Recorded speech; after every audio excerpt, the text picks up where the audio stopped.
Hey, good evening. This is Chris DeVincentis with Legendary Real Estate Services, located out of Lake Geneva, Wisconsin. If you haven't already, take the time to like our Facebook page, Legendary Real Estate Services. We put some great content out there all the time with the goal of trying to keep you informed on where the market is presently, especially for those that are looking to buy or sell in the market environment that we're in. And that's what today's video is going to be about. You're going to have a chance to work with us if you're a buyer in the marketplace looking to buy a piece of real estate. And, I don't care if it's a single family home, a rental property, if it's an investment property, if it's a second home, if it's a waterfront home. We know the market very well, been in the market 30 years, and we can help you take the right course of action every single step of the way. So let's get going on this. This is called the 5 biggest mistakes that buyers make in real estate transactions. And I've seen buyers at pretty much every level make these mistakes. And sometimes they can be costly from the standpoint of not getting the house that you really dreamed about, not getting the house that you had your heart set on, not even being competitive on the house. So I'm going to start off by talking about the first one, and that is not working with just one realtor. And if there's a pet peeve in the real estate industry that buyers don't understand, but then they grow to understand, it is this. If you're loyal to a real estate agent, that real estate agent will work extremely hard and be very, very loyal to you. If they find out you're seeing one property with them, 1 or 2 properties with another agent, 2 or 3 properties with another agent, they will have no loyalty, and they will focus on the people that are loyal and who want to work with them. It's how we make our living. And you have to honor the fact that this is how we make our living. And you not only have to see the property with us, but follow through all the way to closing. And sometimes that happens quickly, and sometimes it takes a long, long time. And that's not an issue. It all averages out. But be loyal to one realtor. Imagine how bad the experience can be if you call every listing agent on 20 different homes and you meet 20 different people and you have 20 different experiences, and you end up working with somebody who maybe doesn't represent your values, maybe who's somebody that doesn't communicate well, somebody who doesn't return phone calls. But that's who you landed with because you did not put it as a priority to work with just one real estate agent. So that's number 1. Work with just one agent, be loyal, they'll be loyal to you. Number 2, not talking to a bank to get a pre-approval letter. A lot of times second homeowners don't necessarily need this. They come up here maybe from Illinois, maybe come down from Milwaukee, and they've got a pretty good idea on what they can afford. Sometimes they pay cash, sometimes they get a mortgage. But when you're dealing with a year-round property in a competitive market, whether it's a house for $150 or $450, you have to know that there's very prepared buyers in the marketplace you're going to be competing with. And in this day and age, a lot of times the terminology is confused. People call a pre-approval what is really a pre-qualification. Here's the difference. A pre-qualification is me calling somebody up who's a lender and saying, this is what I do, this is how much I make, this is about what my expenses are, and them sending a letter and saying, based on what you told me, you're pre-approved for X amount. Okay. Pre-approval, on the other hand, is me contacting a lender, the lender getting me a bunch of documentation that I need to send to them, me getting the documentation to them running a credit report on me, checking my ratios with actual numbers, and pretty much just needing at that point an appraisal for me to be able to buy a house and close on it with a letter that very specifically outlines the steps I've taken to get to that point. Those are big differences. If you're going to prepare yourself to buy and be competitive in this marketplace, get a pre-approval. Get all the way to the point of having the documentation in. And I'm just going to give you a heads up. If you've had an okay experience online with a, online company that markets broadly from a national, even international standpoint, more power to you. With the quantity of transactions, agents that I know myself have been through, those are usually not very fun experiences. You want a great experience?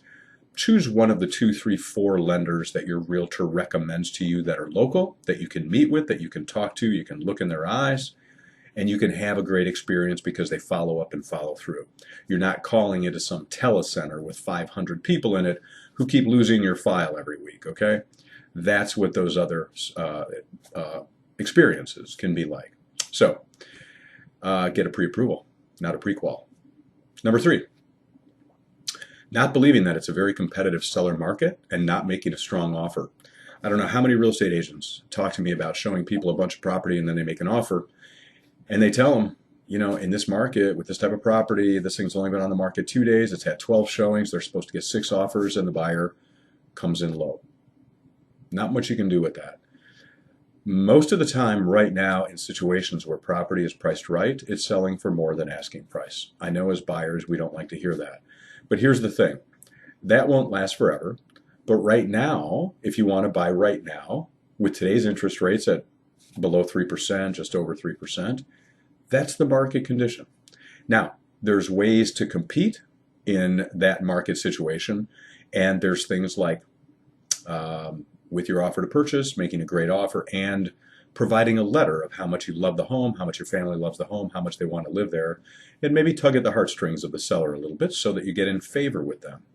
Another thing is to use an escalator clause. Escalator clauses allow you to make an offer that says, I'm willing to go X amount above the highest offer in increments of X.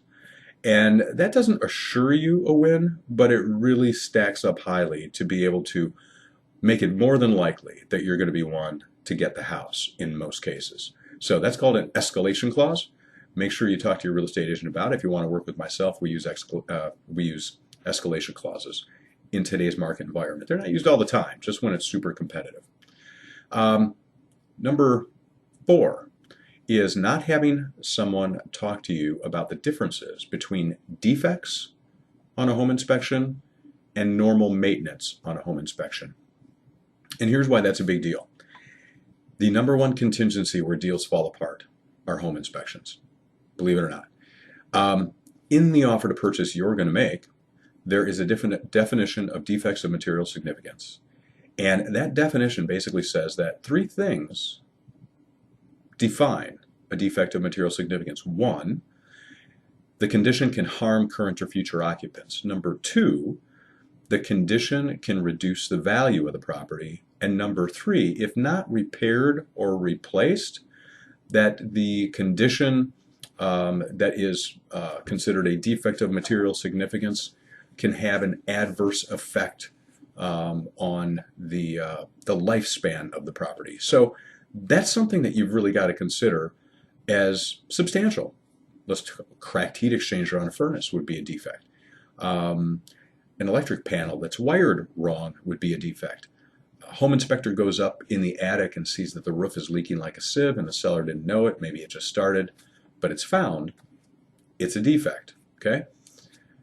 Things that are normal maintenance around a home, like settling towards the foundation, gutter extensions not being on, a window seal that's blown, so it's a foggy window. Like, these don't harm occupants, they don't reduce the value of the property, and they certainly don't shorten the lifespan of the property. So that's just something you have to consider when you're talking about normal maintenance. These are things that happen over time. 25-year-old home, you might have a furnace that's in great working order, but it's not a new furnace. It's near the end of its useful life, but is it defective? No. May not be defective. Do you have a right to ask for it? No, you really don't. Do buyers? Yes. What ends up happening? They put their foot down, they demand that something be done, or they lose the deal. And, unfortunately, contractually, that's not correct.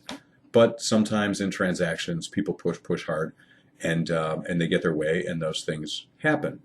But they're also the biggest reason why transactions fall apart. So keep that in mind, the difference between a defect, difference between normal maintenance. Again, definition of defect can shorten the life of the property, can have an adverse effect on the value of the property, or if not fixed or replaced, can harm current or future occupants of the property. That's a defect. And lastly, not having a discussion about getting a bridge loan, or if you have a home to sell and it's a higher priced home, getting that home sold first in order to buy your next home. In this competitive market, home sale contingencies a lot of times aren't even looked at. They're rejected outright. Why? Because you're often competing with 2, 3, 4 offers that do not have home sale contingencies. Some are cash. Some are cash, no contingencies at all. That's just what we're seeing right now. Just being real with you. That's the market climate. If you're going to play in this sandbox is a very different sandbox than 5, 10, 15, 20 years ago. You've got to know what the current market conditions are, and that's what we give you here at Legendary, current market conditions, so you can be competitive, so that you can act responsibly, act right, so that you can get your dream house, and not be disappointed over and over and over by activities or actions that might undermine what you're really trying to accomplish, okay? So if you click the button on this ad, you're going to be taken to a page that you can fill out if you want us to work with you, help you find that dream house, give you the kind of advice that's really going to allow you to get the house of your dreams, be able to land exactly how you wanted to, knowing with the expectation that it's a competitive market, but we have the tools to help you succeed. So keep that in mind. I hope to see you sometime, be able to help you buy that house. And from this point on, let's just keep in touch if you want to buy a home. All right. Talk to you soon. Bye-bye.